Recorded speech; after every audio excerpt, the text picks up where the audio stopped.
Hey fam, one of the main things that we'll focus on today, using game week 17 as an example, are right-hand bats or switch hitters who bat right-handed versus left-handed pitchers, which if we scroll down, there are plenty of for game week 17. And if we look at the aggregate or the averages of the three pitchers that the offensive team is facing, there's quite a few. Remember that these are the averages of the three. So what we want to do is drill down to some specific matchups and try to look for ones that we can take advantage of. This particular view are the matchups that have at least two left-handed pitchers, so we want to look at right-handed bats and or switch hitters that can hit well on the right-hand side.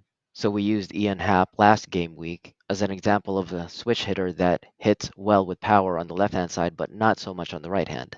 And also last week, we went to this fan graphs section where we could look at the rosters, how they bat, and if they are in a platoon. So these blue highlights represent players that platoon versus a certain pitcher, and in this case, it'll be the left-handed pitchers. But knowing the platoon splits is not as important, in my opinion, as knowing the metrics of specific players when they are batting as a right-handed hitter versus a left-handed pitcher. Fangraphs has a nice little section where you can drill down to these. So going back to our sheet, these are our teams, and these are the teams that we filtered through.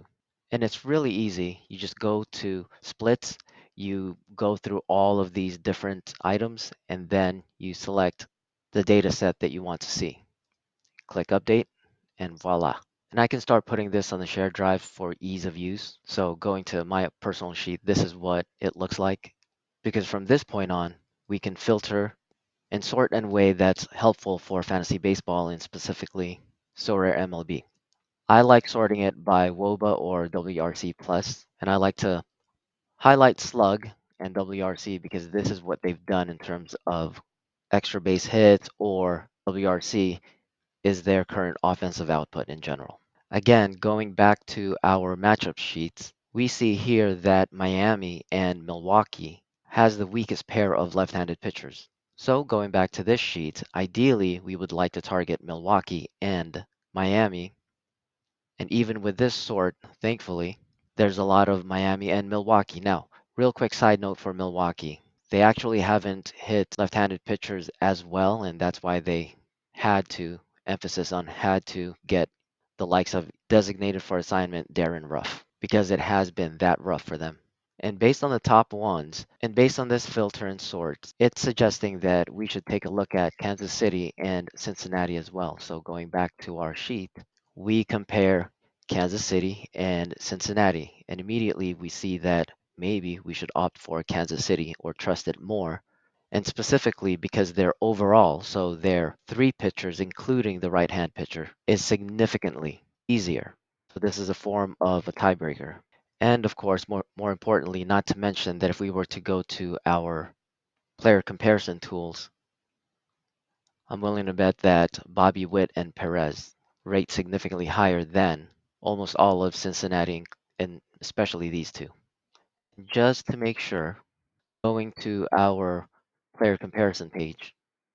Oh, there's actually not enough data for Senzel, but regardless, immediately we can see that the barrel and X ISO, or the power of Perez, is significant. And again, when I'm doing player pages, I try to forget the brand name or the name in general and just try to look at the numbers. And objectively speaking, obviously, player B is significantly better. So with that, alongside the tiebreakers we will ignore Cincinnati in this case, unless of course we can't ignore them.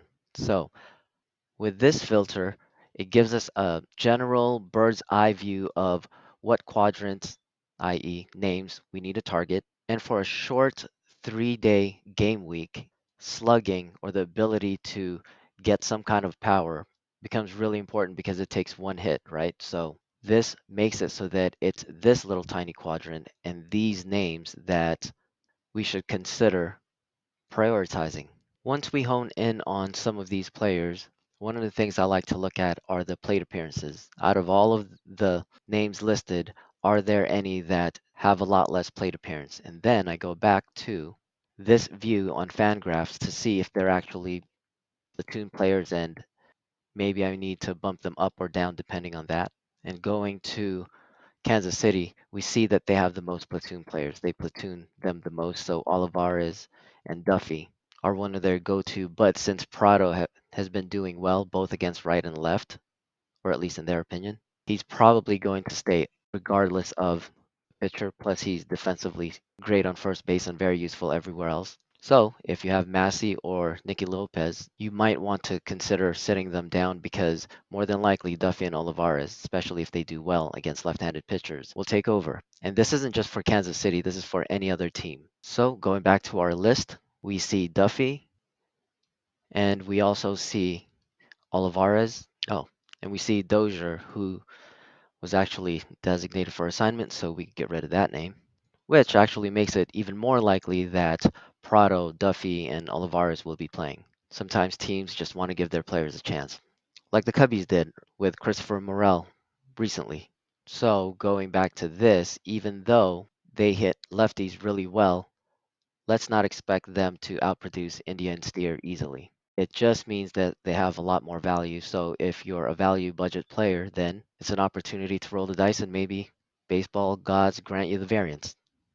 Although, going back to our matchup sheet, it is a little bit tougher relative to the other matchups. And coming back from our rabbit trail, we go back to Miami and Milwaukee being the top two. And as already previously mentioned, Soler and a lot of the Miami players are atop the list again. And just like last game week, I would look at their Baseball Savant page, look at who their premier players are, go to their expected stats, and then filter by who is underperforming. And hopefully some of the names like Soler will be in that group. And we do that same exercise for all of these teams. And speaking of Miami, just like the last preview, I like to look at 2 game weeks in advance. And in this case, this is game week 18.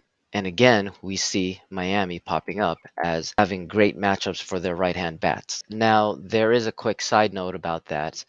It's a game week that has matchups that can feature 4 game weeks, just like Colorado or Arizona facing Colorado. But we could dive into that later, and it does not make these kinds of unique advantages any less valuable because, as we've seen, for SorareMLB, getting the 1 to 2 games correct, that makes a big difference between getting a reward or not. So what we can do is add some of these teams that have not already been added, going back to Fangraphs, are already on the list, and with the same thought process and methodology, we add those game week 18 teams to this kind of view so that we can hone in on some of the players who, again, are good offensively and have a potential for slug. And again, we see the aforementioned Soler and also mentioned Morel.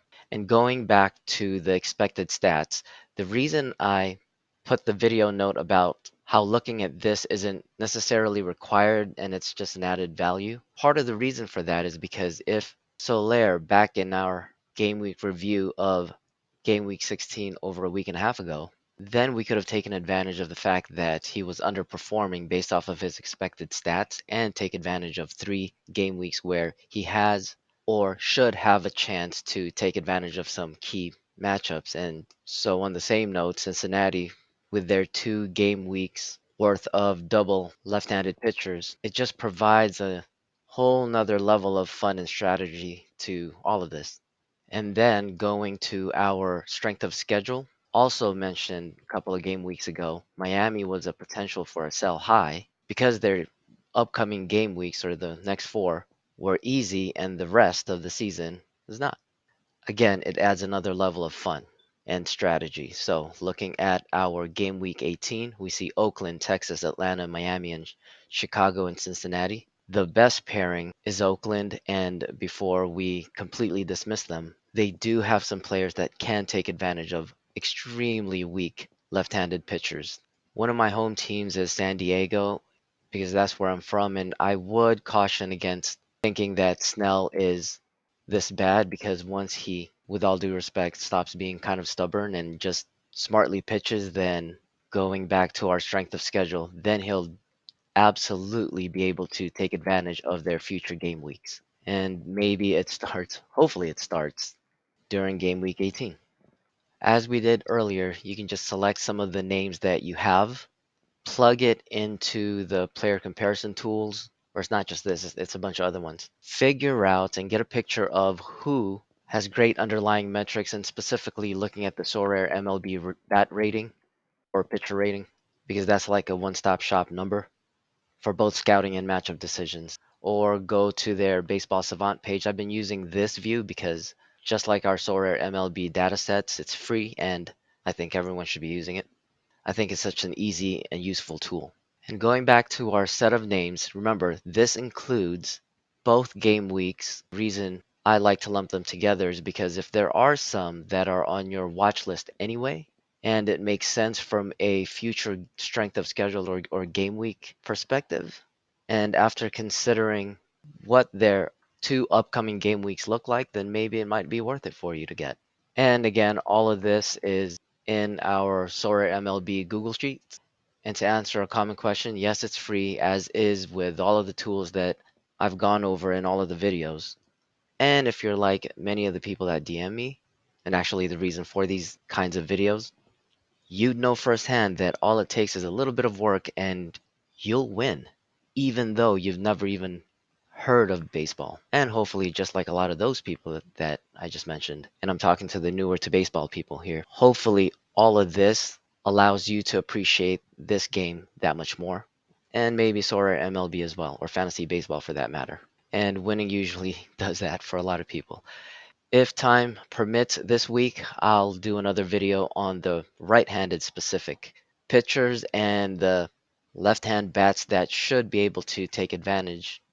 So Jordan and Kyle Tucker is looking real nice, but you didn't need me to tell you that though, right?